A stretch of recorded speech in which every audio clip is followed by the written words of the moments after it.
Dear Kuya Allen, gusto ko lang pong i-share ang story ko.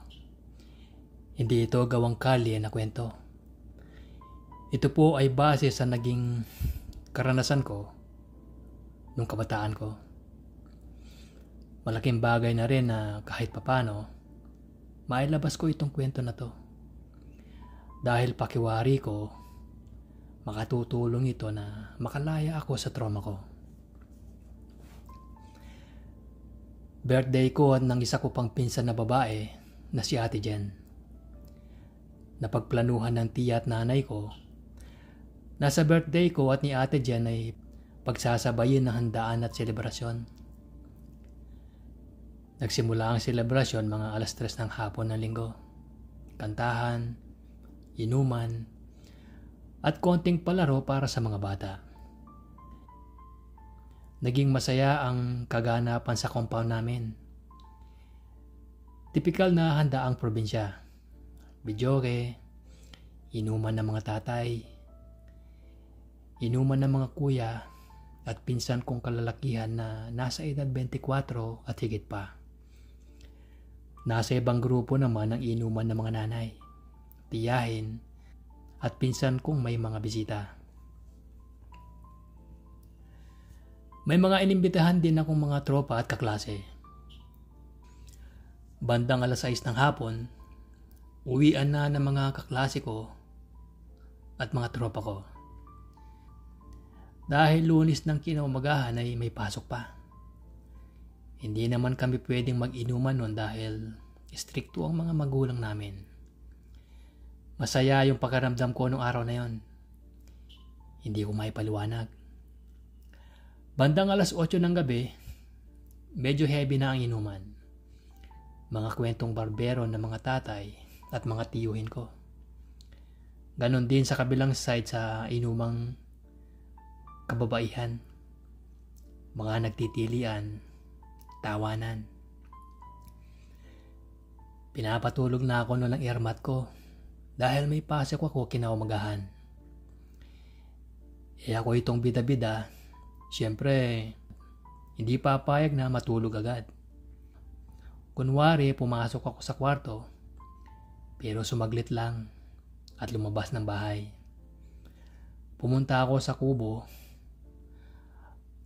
na doon nagiinuman yung iba kong mga pinsan at barkada nila, pati ng mga kuya ko. Yung mga kapatid ko na nasa kubo, natakas inom lang. 20 years old si Kuya Ben at 18 naman si Kuya Angelo. Habang nandun din sa kubo yung first cousin ko na si Kuya Warren na 19 years old that time. Si Kuya Rico, 19. At si Kuya Tuper, 18 na din. At may 5 pa silang kantong barkada na nandun. Nang pumunta ako dun sa kubo, nagalit si Kuya Ben dahil baka daw mahuli sila at mapagalitan din ako ni Ermat.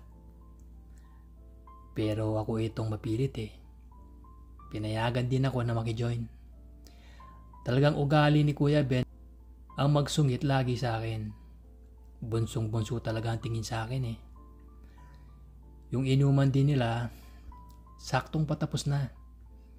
Good vibes sila, nagkakantahan din. At sabay may nagkikitara. Pasado 9:00 nun. Naglakad na ako pabalik sa bahay. May kaluwagan kasi ang compound namin. Hindi siya yung ideal compound ng syudad. Yung pang-probinsya talaga na ang bakod nyo ay bamboo or kahoy. Tapos may mga tanim sa gilid. Inantok na rin ako nun. Maya-maya, pumasok sa kwarto sa taas si Kuya Angelo.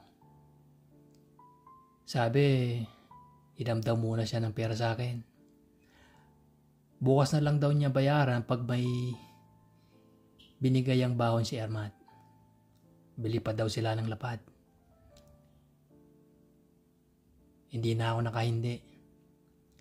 Mabait at solid na kapatid si Kuya Eloy. Sabi ko, sige, sama ako. Pumayag naman. Pagkalabas namin ng bahay, doon ko napansin na tapos na ang inuman ng mga babae.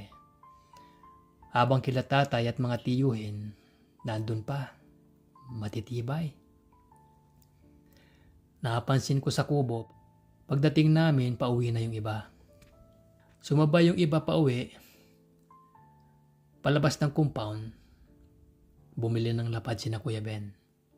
Naiwan sa kubo ako at si Kuya Tuper at Kuya Rico.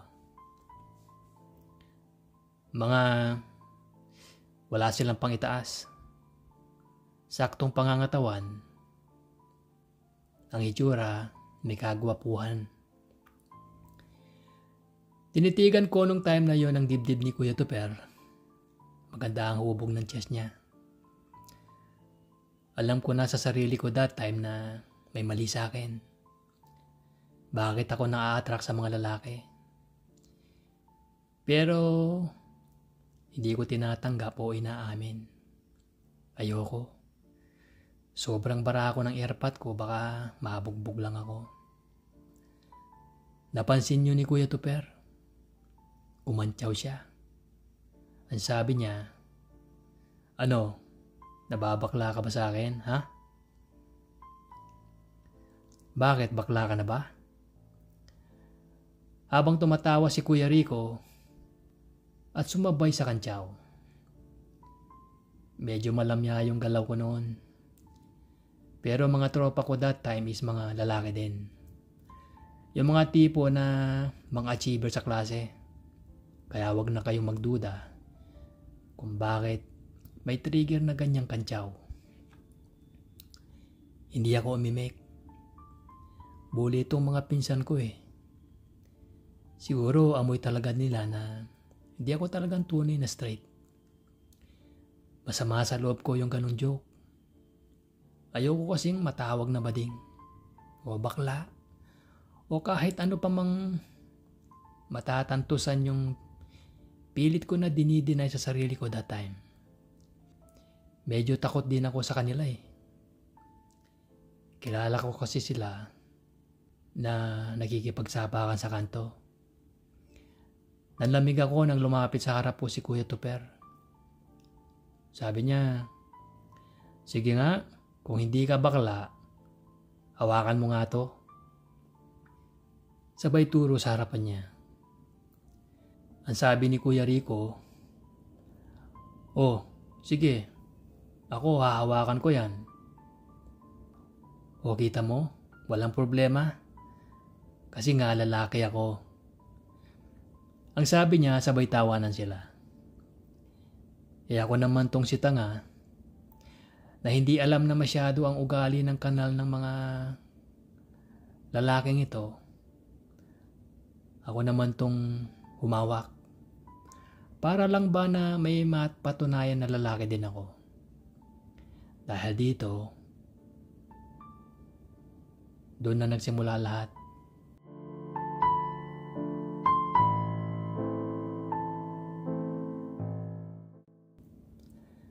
Sabi ni Kuya Tuper, "Tara, sa bahay muna.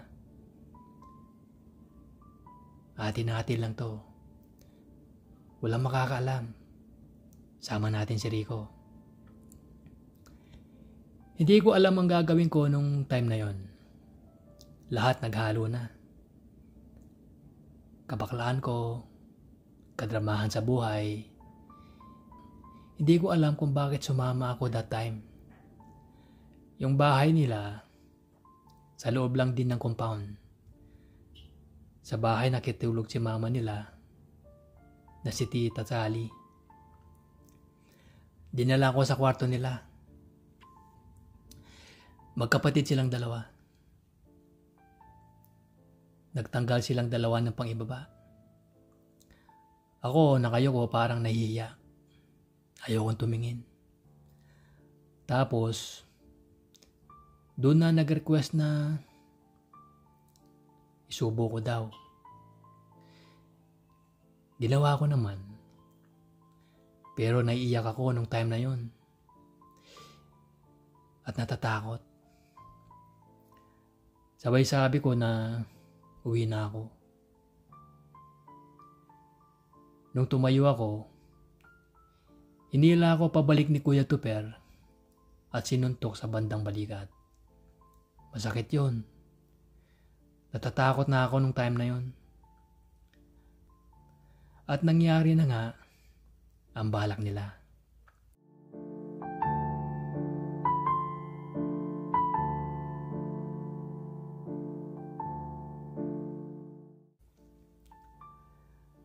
Nang matapos ang ganap, sabi sa akin, uwi ka na. Huwag kang babalik sa kubo, sasapakin kita.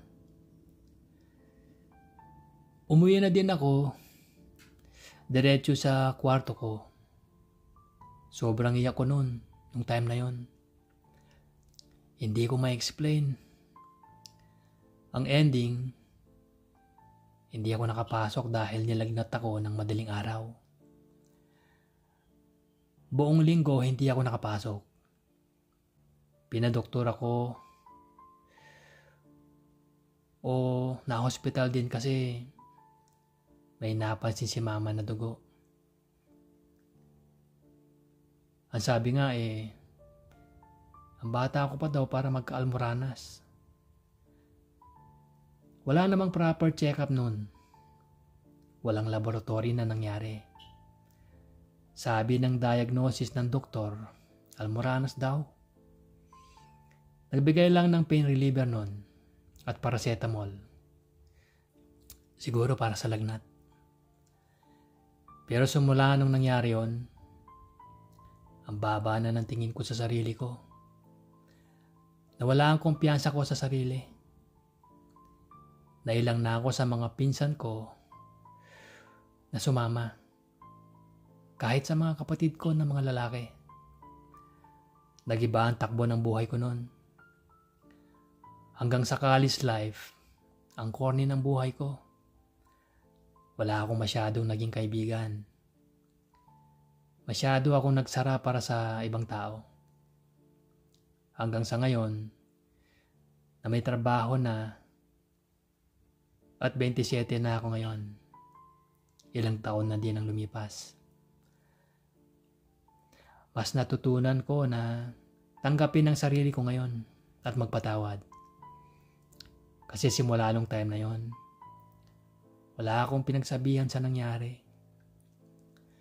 Wala namang maniniwala Kahit ngayon na may gathering o reunion, hindi ako umaattend. Hindi na ako umaattend dahil sa nangyari. Kahit mag-celebrate ng birthday ko, hindi ko na rin pinapansin.